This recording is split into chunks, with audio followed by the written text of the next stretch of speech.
నేను అష్యూరెన్స్ ఇస్తున్నాను. మీరు జాగ్రత్తగా ట్రైనింగ్ పొందండి. ట్రైనింగ్ పొంది అందులో డేట్ ఆఫ్ నామినేషన్ కాదు, డేట్ ఆఫ్ స్టూడెంట్ డేట్ నాటికి ఆయనకి 21 సంవత్సరాలు నిండి ఉండాలి. అంటే నామినేషన్ రేజ్ చేయడం కానీ ఓన్గా క్వశ్చన్ రేజ్ చేయడం కానీ ఉండకూడదు. ఎవరైనా క్వశ్చన్ చేసినప్పుడు మరి దానికి ఎవిడెన్స్ ఏమైనా ఉందో వాళ్ళు ఇచ్చేది కూడా క్వశ్చన్ చేసినప్పుడు ప్రూఫ్ ఎవిడెన్స్ ప్రాపర్గా ఉండాలి. పార్ట్ 2 వచ్చి అభ్యర్థి డిక్లరేషన్, పార్ట్ 3 వచ్చి రిజర్వేషన్కి సంబంధించిన వివరాలతో ఉంటుంది. పార్ట్ 4 వచ్చి ఆర్ఓగా మీరు నింపాల్సింది ఉంటుంది సార్. ఇస్తే ఇది క్యాస్ట్ సర్టిఫికేట్ ఇద్దరే లేదు, అంటే మన సపరేట్ క్యాస్ట్ సర్టిఫికేట్ అవసరం లేదు. సర్టిఫికేట్ ఉంటే ఇది అవసరం లేదు. సర్టిఫికేట్ అయినా తహసీల్దార్ గానే జారీ చేస్తారు. ఒకటి మీకు ఇచ్చిన ఆర్ఓ హ్యాండ్ బుక్ చదివితే మొత్తం డౌట్స్ క్లారిఫై అవుతాయి. సో మీరు ఆర్ఓస్గా ఎంతమంది పనిచేశారు ప్రీవియస్గా? సో చాలామంది చేశారు. సో అంటే ఆర్ఓస్ ఇది మీకు జీపీ ఎలక్షన్స్ తెలిసే ఉంటుంది. స్టేజ్ 1, స్టేజ్ 2 ఉంటుంది. స్టేజ్ 1 అనేది మీకు క్లస్టర్ ఆఫ్ జీపీస్ ఇస్తారు. అంటే ఒక 3-4 జీపీస్కి మనకి పంచాయత్ సర్పంచ్ అండ్ వార్డ్ మెంబర్స్కి నామినేషన్స్ తీసుకోవడము, so candidates finalisation, symbol allotment, issue of postal ballot వరకు ఉంటుంది.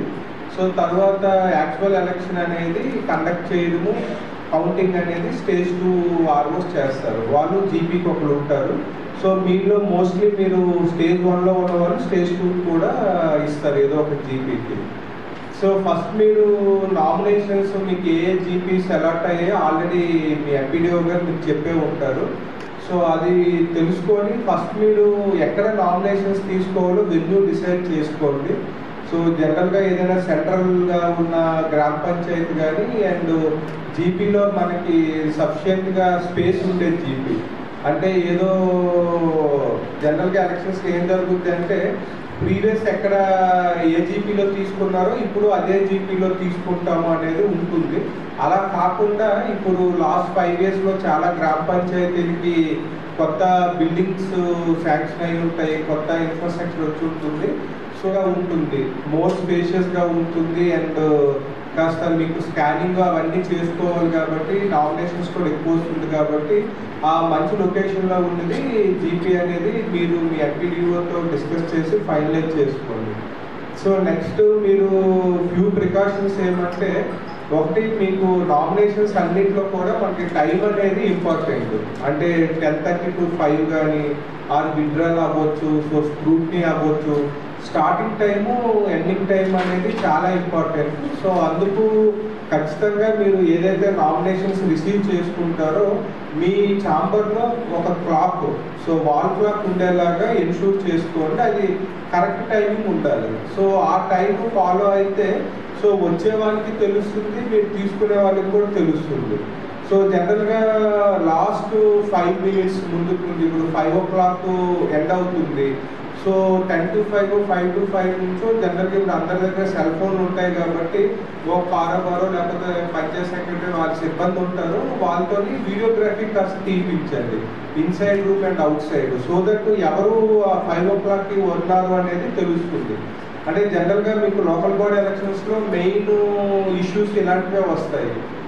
సో అది ప్రూఫ్ ఉండదు. సో దట్ మీకు వాల్ క్లాక్ ఉండి based on that wall clock మీరు వీడియోగ్రఫీ తీసుకుంటే సో ఇప్పుడు ఆ కెమెరాస్లో ఈవెన్ టైం స్టాంప్ కూడా వస్తుంది, అంటే మీకు టైం కూడా కనిపిస్తుంది, డేట్ అండ్ టైము. సో అలాంటి సెల్ ఫోన్లో మీరు వీడియోగ్రఫీ చేసుకుంటే సో దట్ ఎవరైనా ఎలిగేషన్స్ వచ్చినా కూడా మనకి ప్రూఫ్ అనేది డాక్యుమెంటరీ ఎవిడెన్స్ ఉంటుందిలోన ఏదో డీల్స్ వాళ్ళని బెదిరించడాలు కానీ లేకపోతే వాళ్ళని కన్విన్స్ చేయడము ఏదేదో జరుగుతూ ఉంటుంది. విత్డ్రా చేయించుకొని నెంబర్ ఆఫ్ కంటెస్టింగ్ క్యాండిడేట్స్ అప్పుడు కూడా 5 to 3 ఆర్ 10 to 3 నుంచి కంటిన్యూస్గా వీడియోగ్రఫీ కానీ ఆ బయట ఎవరెవరు వచ్చారో వాళ్ళకి కాంపౌండ్ వాళ్ళు ఉంటే ఓకే, అదర్వైజ్ మీ ఆఫీస్లో ఉన్నారా లేదనేది ఎన్ష్యూర్ చేసుకోవాలి. 1.5 hour 2 hours ఆ వచ్చిన నామినేషన్స్ని అప్డేట్ చేసుకుంటూ ఉండండి. అంటే మీకు రిపోర్ట్ ఫార్మాట్స్ ఉంటాయి.